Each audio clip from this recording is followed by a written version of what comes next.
are all of your customers involved in AV as a service to some degree, or are there still some that are holding out or maybe haven't embraced it to this point?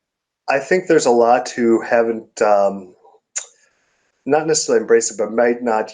We're busy day to day. Everyone is. That's a nice thing. Good economy. AV industry is growing substantially the past couple years.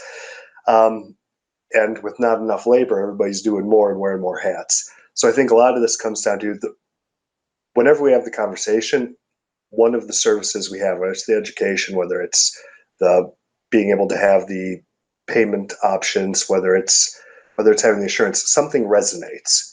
And so we're always looking for the new services to be able to have, see what resonates and what else we need to add under that umbrella. I would say there's plenty available out there who have not utilized, but I think it's not because it's not resonating, because they haven't had time to hear the message. Okay. Do you hear specific objections, whether it's from your customers or just in the industry as a whole? I know there's a hashtag out there, AV as a service must die, which is obviously an extreme view, and one that is embraced by some, and to some level of some level. Do you hear objections like that? I mean, other than kind of isolated things like that, do you hear objections from people that say it's just not for me? I don't want to get involved in this, and it's just not something I want to do, that sort of thing. And how do you deal with those, I guess? The great Twitter battles of 2018 and 2019 on this topic. It really, I think it comes down to perspective and context, because there isn't a clear definition.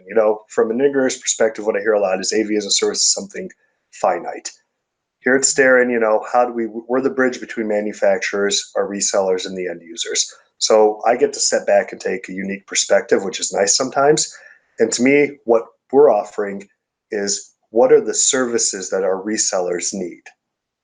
And then you can debate the finer things of, well, how do you offer AV as a service? Well, I know some integrators who are doing a bang-up job with 90% of their revenue coming from a service model, and they're rolling in it right now, and so glad they made the decision. But that's not for everyone. That's not what the majority of our industry historically has been. So from my perspective, which is unique, it's taking AV as a service to us is, what are the services our integrators need? I don't want to shove it down anyone's throat. What I want to say is, I found opportunities that a lot of end users want and other dealers and integrators have utilized. Here's what we have available. It's made really easy, so you don't have to change your business. And if you don't want them, that's great, because I can do a lot of other things.